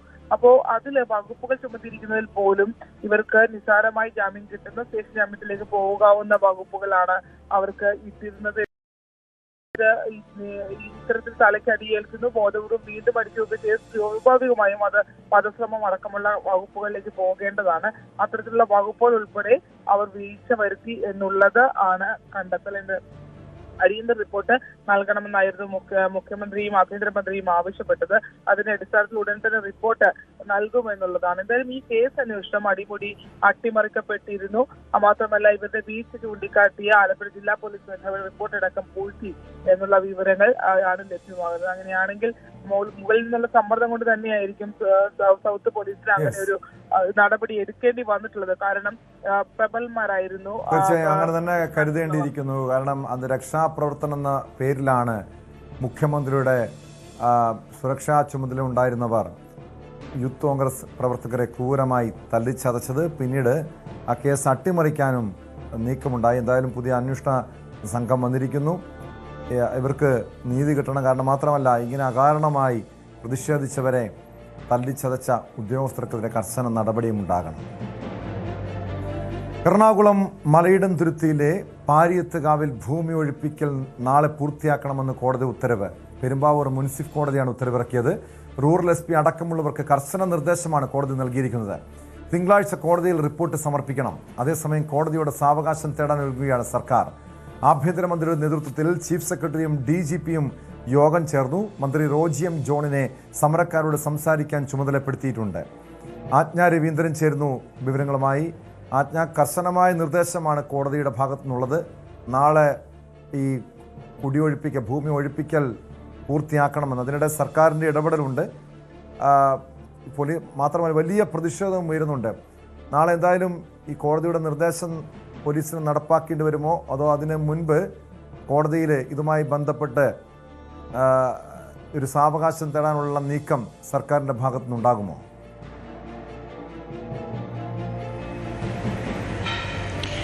ടോം, ഇതിൽ പ്രധാനമായിട്ടും ഇതുവരെ തുടർന്നു പോന്നിരുന്ന ഒരു സാവകാശം ഈ സർക്കാരിന് ലഭിക്കുക എന്നുള്ളത് മാത്രമാണ് ഇതിൽ കിട്ടാനുള്ളത്. അതിനുവേണ്ടി കോടതിയെ നാളെ സമീപിക്കാൻ ഒരുങ്ങുകയാണ് സർക്കാർ. ടോം നേരത്തെ സൂചിപ്പിച്ചതുപോലെ തന്നെ ആഭ്യന്തരമന്ത്രി രമേശ് ചെന്നിത്തലയും അതുപോലെ ചീഫ് സെക്രട്ടറിയും DGPയും ചേർന്ന ഈ വിഷയത്തിൽ യോഗം ചേർന്നിട്ടുണ്ട്. നാളെ കോടതിയെ ഈ വിഷയവുമായി അല്പം സാവകാശം ഈ വിഷയത്തിൽ നൽകണമെന്ന് ആവശ്യപ്പെട്ടുകൊണ്ട് കോടതിയെ നാളെ സമീപിക്കാനുള്ള സാഹചര്യമാണ് നിലവിലുള്ളത്. ആ തീരുമാനമാണ് എടുത്തിട്ടുള്ളത്. അതേസമയം സമരക്കാരോട് സംസാരിക്കാൻ മന്ത്രി റോജി M. ജോണിനെയും ചുമതലപ്പെടുത്തിയിട്ടുണ്ട്. പ്രധാനമായിട്ടും ഈ വിഷയത്തിലുള്ളത് 19 ഏക്കർ ഭൂമിയുമായി ബന്ധപ്പെട്ടുള്ള സർവേ നടത്തുക എന്നുള്ളതാണ്. പുറമ്പോക്ക് ഭൂമിയാണ് ഈ 19 ഏക്കർ. ഈ 19 ഏക്കറിൽ തന്നെയാണ് ഈ തർക്കഭൂമിയായിട്ടുള്ള 2.65 ഏക്കർ ഭൂമി വരുന്നത്. അതേസമയം ഈ റവന്യൂ നടപടിക്രമങ്ങളുമായി ബന്ധപ്പെട്ട ഈ ഭൂമിയുമായി ബന്ധപ്പെട്ടുള്ള എന്തെങ്കിലും രേഖകൾ ഇവരുടെ കൈവശമുണ്ടെങ്കിൽ അത് പ്രൊഡ്യൂസ് ചെയ്യണമെന്ന് ഈ നടപടിക്രമങ്ങൾ കഴിഞ്ഞ 6 മാസം മുൻപ് ആരംഭിച്ചപ്പോൾ തന്നെ റവന്യൂ വകുപ്പ് എല്ലാവർക്കും നോട്ടീസ് അയച്ചിരുന്നതാണ്. പക്ഷേ ആ നോട്ടീസിന് ആരും മറുപടി നൽകിയിട്ടില്ല. ഈ തർക്കഭൂമിയിൽ അതല്ലെങ്കിൽ തർക്കം ഉന്നയിച്ച ശങ്കരൻ നായർ അദ്ദേഹത്തിൻ്റെ ഹെയർസാണ് ഇപ്പോൾ ഈ കേസ് നടത്തുന്നത്.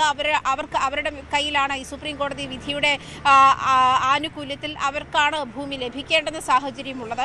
അങ്ങനെ ഒരു സാഹചര്യത്തിൽ ഇവർ പോലും തങ്ങളുടെ ഭൂമിയുടെ അവകാശ രേഖയോ അതല്ലെങ്കിൽ പട്ടയമോ പോലെയുള്ള എന്തെങ്കിലും ഒരു രേഖ റവന്യൂ ഡിപ്പാർട്ട്മെന്റ് നൽകണമെന്ന് നേരത്തെ സൂചിപ്പിച്ചതാണ്. അതുമാത്രമല്ല പെരിയാർ വാലിയുമായി ബന്ധപ്പെട്ട കുറച്ച് ഭൂമി ഈ ഏരിയയിലുണ്ട്.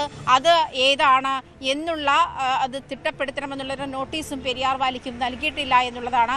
അത്തരം കാര്യങ്ങളിൽ കൺഫ്യൂഷനുണ്ട്. അത്തരം കാര്യങ്ങൾ കൺഫ്യൂഷൻ നിലനിൽക്കുമ്പോൾ തന്നെ നൂറ്റാണ്ടുകളായി തന്നെ ഇവിടെ താമസിച്ചു വരുന്ന ആളുകളാണ് ഈ പട്ടികജാതി കുടുംബങ്ങൾ. 8 കുടുംബങ്ങളാണ് ഈ തർക്കത്തിന് അധിഷ്ഠിതമായ ഭൂമിയിൽ താമസിക്കുന്നത്. അതിൽ 7 പേരാണ് നിലവിൽ അവിടെ താമസത്തിലുള്ളത്. ഒരു കുടുംബം അവിടെ നിന്ന് താമസം മാറിപ്പോയി. പക്ഷേ ആ കുടുംബത്തിൻ്റെ ഭൂമി അവിടെയുണ്ട്.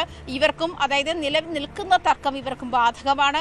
ആ ഒരു സാഹചര്യത്തിൽ 7 കുടുംബങ്ങളെ അവിടുന്ന് കുടിയിറക്കുന്നു എന്ന് പറയുമ്പോൾ തന്നെ ആ കുടിയൊഴിപ്പിക്കൽ നടപടിയോടൊപ്പം അവരെ പുനരധിവസിപ്പിക്കുക എന്നുള്ള ഉത്തരവാദിത്തമാണ് സർക്കാരിനെ സംബന്ധിച്ചിട്ടുള്ളത്. സർക്കാർ ഭരണം മാറുമ്പോൾ അല്ലെങ്കിൽ കക്ഷികൾ മാറുമ്പോൾ UDF-ഓ LDF-ഓ എന്ന് കക്ഷികൾ മാറുമ്പോഴും ഈ നടപടിക്രമങ്ങളുടെ തുടർച്ചയാണ് സംഭവിച്ചുകൊണ്ടിരിക്കുന്നത്. അതുകൊണ്ട് തന്നെ ഇപ്പോൾ 14 തവണ ഈ LDF സർക്കാർ ഭരണത്തിലിരിക്കുന്ന സമയത്ത് 14 തവണ ഇതുമായി ബന്ധപ്പെട്ട സർക്കാരിന്റെ കാലത്താണ് ഈ നടപടികൾ ആരംഭിച്ചത്. കോടതിയുടെ ഉത്തരവുണ്ടായത്, അത് നടപ്പാക്കാൻ പക്ഷേ ഇപ്പോൾ കർശനമായ ഉത്തരവ് കോടതിയുടെ ഭാഗത്തുനിന്നുണ്ടായിരിക്കുന്നു. പക്ഷേ വലിയ വെല്ലുവിളിയാണ് പോലീസിനെ സംബന്ധിച്ച്. രാഷ്ട്രീയ എതിർപ്പുകളുണ്ട്, CPM സമരരംഗത്തുണ്ട്, ജനങ്ങൾ വലിയ പ്രതിഷേധത്തിലാണ്, വലിയ ആശങ്കയുണ്ട്. അവരുടെ പുനരധിവാസത്തിലാണ് ഏറ്റവും വലിയ ഒരു ആശങ്കയുള്ളത്. ഈ സർക്കാരിൻ്റെ ഭാഗത്ത് നിന്ന് ഏത് രീതിയിലുള്ള ഇടപെടൽ ഈ വിഷയത്തിൽ ഉണ്ടാകുമെന്നതാണ് ശ്രദ്ധേയം. സ്പോട്ട് ലൈവ് പൂർണ്ണമാകുന്നു. നമസ്കാരം.